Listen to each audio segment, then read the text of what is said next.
here. I would like to introduce you the next 20 minutes into Apache Cordova. Cordova is something which lets you build mobile web applications, but with a small difference. You would have some kind of app icon on your mobile phone with Cordova. That's usually not so really possible with the standard browser applications you have.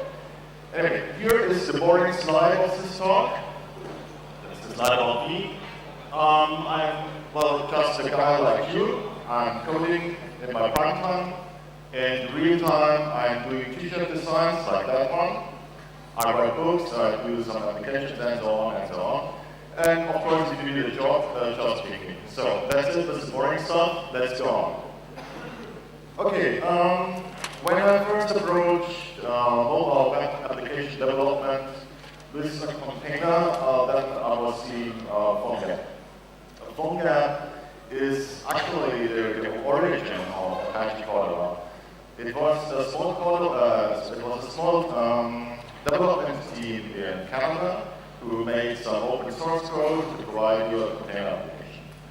Then later, the well-known company Adobe was buying PhoneGap and to make it all the source code with the Apache Software Foundation. Since that time, the source code is called Apache Cordova, while the services provided by Adobe are still called PhoneGap. So if you would look up Cordova and PhoneGap today, you would still recognize that the brand PhoneGap is still there. You can still buy or rent some services provided by PhoneGap. Well, we're all open source geeks and cool developers and such, so if you would like to start with Cordova, I suggest you just go to cordova.apache.org and download the whole thing yourself. PhoneGap is just reusing the whole software, it's basically absolutely the same. Good, but what is Apache Cordova? So basically, as I mentioned, it's just a simple container around an HTML file, JavaScript and CSS. So that would mean that you would be able to write your own code in a single HTML web page, an example. Then you could provide it using Cordova, using a web view on your mobile application, and using some plugins provided by Cordova, you would be even able to access some hardware device features. Like an example, you could access the camera using JavaScript. That's pretty cool. Well, here we see what platforms are actually supported. Basically, we have Android, of course, which is the first citizen of Cordova. We have the Apple iPhone, of course, which is the second biggest citizen of Cordova. And it's even supporting Windows Phone. Anybody here who got a Windows Phone? Okay, you can work with it. There are some more exotics here on this list. So an example, we could work with BlackBerry.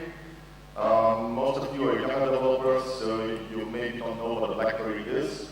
It's some kind of handy with a big keyboard. You could even make a container for OS X or let it look native on Windows and such things. So basically all the new players like Firefox OS are also supported, and you can even write your app to make it work on Fire OS, which is the Amazon operating system. Speaking of plugins, we have a couple of core plugins like you can see here. You can access, for example, the contact book of your mobile phone, which is pretty nice. You can even access the camera, you can access the storage, and so on and so on. Basically, in theory, there are no limits. There are no limits because there are already 400 plugins submitted to the Cordova list of plugins, and if you really need it, you can even write your own plugin. That's pretty amazing, but it has also some drawbacks. So, first off, you would have to create a JavaScript function, as you can see here. So it's something like that. And then you would need to create the plugin. And the plugin actually is something which runs native on your device. So that means if you have an application which does something cool, you would need to implement the whole feature on all platforms you want to support. Means you would need to write some Java code for Android devices. It would mean you'll need to write some Objective-C code for Apple devices, and so on and so on. But luckily, there are so many plugins already that you most likely don't need to write anything on your own. So, but now let's get started a little bit more with it. If you want to start, you just need an editor. I have already heard that in Croatia, the Sublime editor is, well, very popular. For that reason, I scratched the word IDE from my list here and replaced it with editor, because you can simply hack everything you want. Then you need an SDK. In example, if you want to work with Android, you need the Android SDK. If you want to work on an app for Apple iPhone, you need the Xcode and the respective iPhone SDKs, and so on and so on and so on. And finally, you need Apache Cordova and the build path. Most of you should be pretty familiar with JavaScript. So basically, Cordova is an npm package. You can easily download it using the npm package. So that is the basic workflow for really getting started with Apache Cordova. Assuming everything is in place and assuming everything works well so far, you can just say, okay, Cordova, create an application, which is the first line of it. You would say create places, place is the name of my application. Then you would give out some kind of namespace, which is common places, and then you would give it a title. The namespace is very important to you, because it's also the namespace which is being used in the various app stores. So choose it wisely, or you have to resubmit your app later. Then on the second line, you can see a Cordova platform add Android. So that would mean I would add some platform to my environment. You can also add iOS. You can also add Firefox OS, and so on and so on. But in most cases, it's the most easiest start to work with Android platform. Then you just have Cordova build on Android, and that would mean everything is built for the Android platform. That actually means that inside Cordova, your sources, your JavaScript, and everything else would get copied into a separate folder, and some Cordova.js would be replaced to match with your environment. And finally, you would hit Cordova emulate Android, and then it will look something like that. Not sure if you have seen it before, but that's Android emulation. It's pretty slow. Sometimes it takes 40 minutes or so to pop up on my screen. Well, in general, I really dislike the Android emulator. Anyway, some people enjoy it. You can do it, and it's highly recommended that you would do it when you have almost finished your application. So, before you finish, you can do some select set. You can make Cordova serve your whole content in Chrome. It would, you see it's just Cordova serve, and then you can move on to your browser and test your application. There is one drawback. As you can see in the red circle, you have, I have the iOS platform chosen to be served, and that would mean that there is some iOS-specific code running in my browser. That's not always going to work. The problem is now, I could add a browser platform or a www platform, and I could make it work in the browser as well, but the problem is on my Mac, it's not supported. So in this case, Windows users don't really have benefit here. Anyway, it looks like that, and you could develop it using the Chrome developer bar. You have all the advantages as you usually have. Ooh. There is some more, because Chrome doesn't really react when you shake the monitor. And it doesn't do anything if you put the monitor in landscape. So to try things like that, you can use the Apache Ripple project. Apache Ripple is nothing else than browser application which emulates some device. The problem with Apache is that it's good in theory, but it's not well developed. The user community is not really active. Well, basically having something like that is almost helpful, but not much more. So maybe next year or something, you can check back the Ripple project and either it's that, or maybe it's working now, and then you have breakthrough. Good, but how does mobile applications in the terms of Cordova really look like? So as you can see, the keyword here is a single-page application. A single-page application is something which is running in a single web page. So you have one single HTML page, you have maybe several other fragments, you have, in the best case, one resource for everything, and so on. So there are several tools helping you with that task. An example, jQuery Mobile, AngularJS, etc. So I really don't like Xanka, but jQuery Mobile became interesting recently. I'm personally a fan of AngularJS. I'm so much a fan that I wrote Grobmeier, which does basically the same as AngularJS, just a little bit less. So it would look like that. You have the code running on the top of AngularJS. It's the same place as previously. It would be rendered through the web view. Okay, so how does a single page app look like? So basically, this is a standard script, which you all know. It's just some div and some resources. As you see, I can include everything what I want. You should just know that if you want to write an app, you should not download any JavaScript resource from the internet. Because that would mean, if you would do it, then every time the application starts, the resources will be loaded. But what is if you don't have network connectivity? Bad luck. Anyway, download everything and consider that you are offline first now. Here is a pretty easy single page app using Grobmeier. Grobmeier, as mentioned, is a very, very simple library which just does one thing. Basically, you have 3 divs, and every div is a page. You could say that only one page div is shown at a time. If you would click on the link, an example in page 3, you can click on the page 1 link, then Roku would come and would say, okay, make everything invisible, just show page 1, and something like that. So you can navigate through all your pages. That's it, basically. It works, as I mentioned, with AngularJS as well. They have a more advanced routing, but for simple apps, it is the easiest thing you can do. Okay, let's look at the click. A click, basically, in visual applications, is very easy. But you have to consider a little bit more when you write it for Cordova. And slowly, we're getting into the waters drawbacks.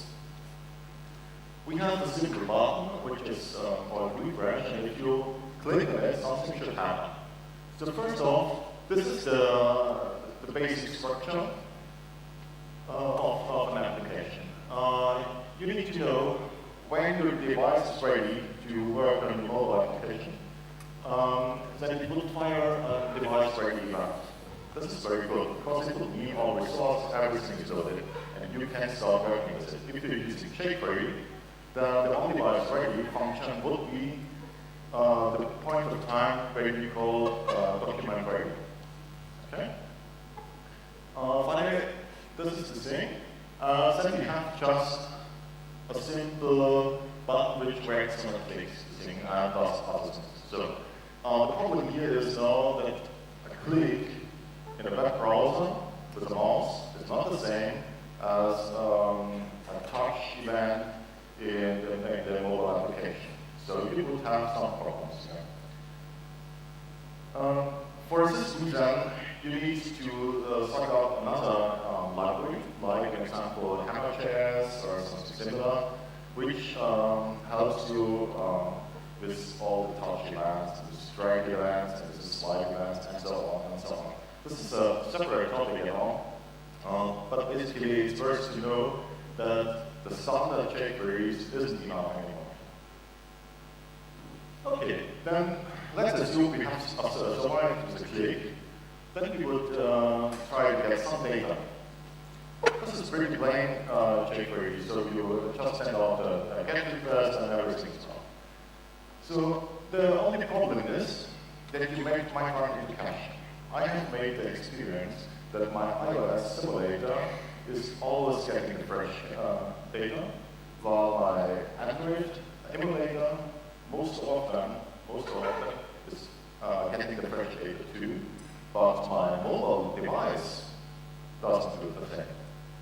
So it's very often the case that some requests are cached and you get stale data, and it looks like your app just wouldn't work, which is in a way the case. And this, in this case, you could just add the async false flag, which maybe causes you some more pain points. So my trick was then to write the whole ajax stuff myself. And also pitfall. But okay, let's look at the more bright side of life. Just checking time, let's look at the camera plugin. Basically, it's very simple. You go to your command line, you would say, okay, Cordova, plugin, add, and then you have some kind of namespace which you want to add. That will install everything you need for working with the camera.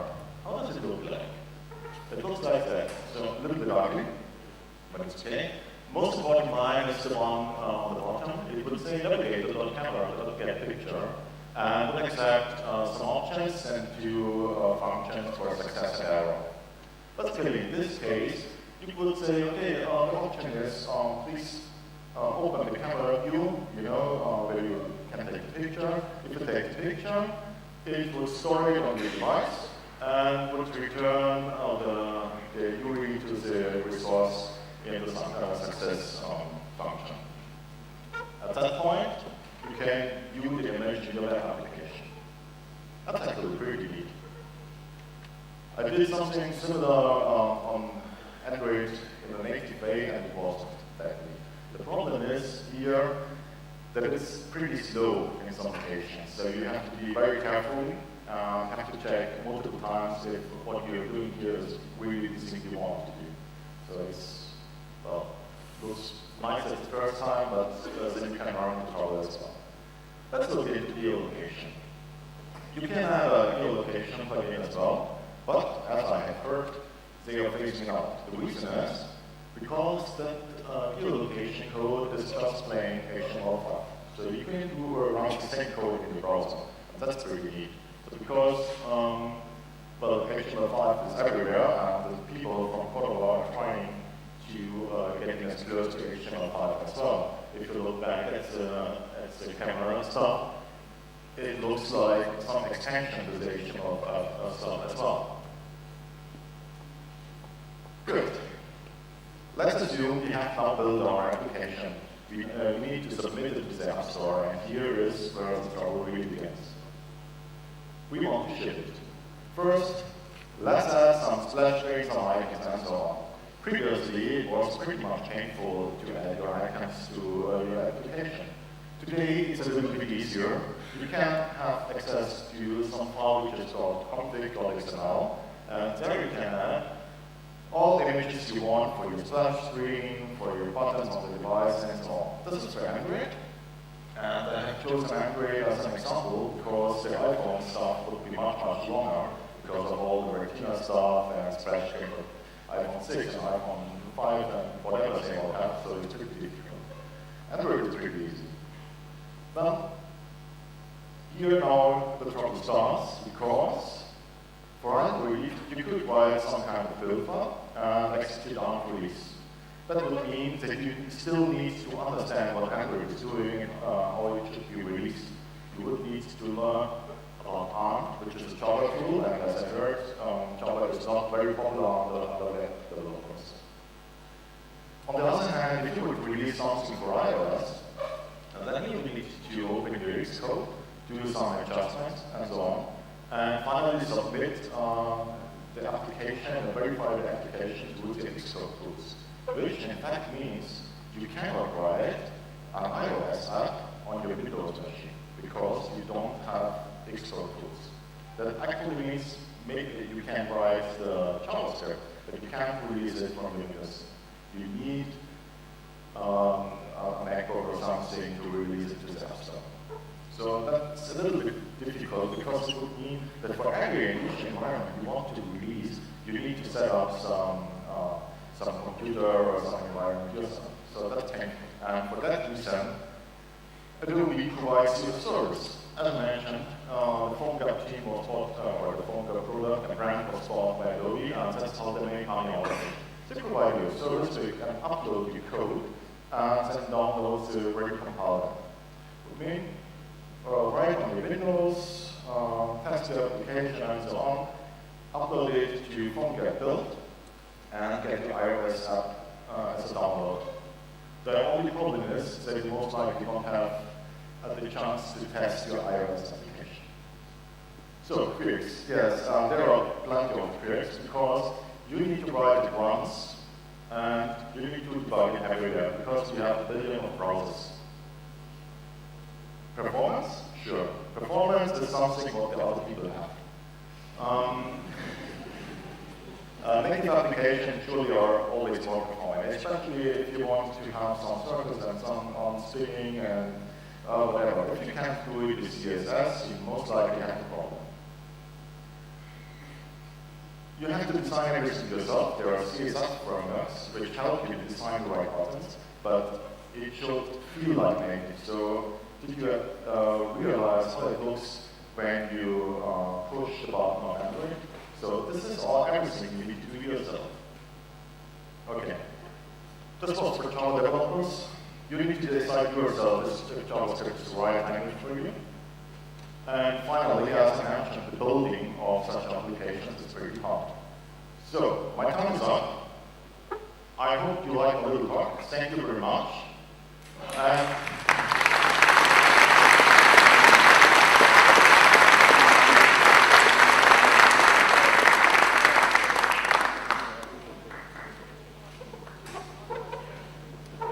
Yes, questions?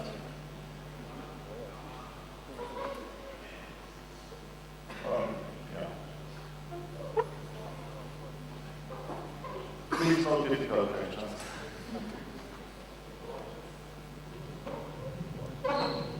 I have one question. What do you think about Steroid.js in compared with PhoneGap? Sorry, could you repeat? Steroid.js and the whole platform app giver. I didn't try Steroid.js actually, so can't tell. Okay, thank you. Okay, I wanted to ask, I always had problems with the styling framework.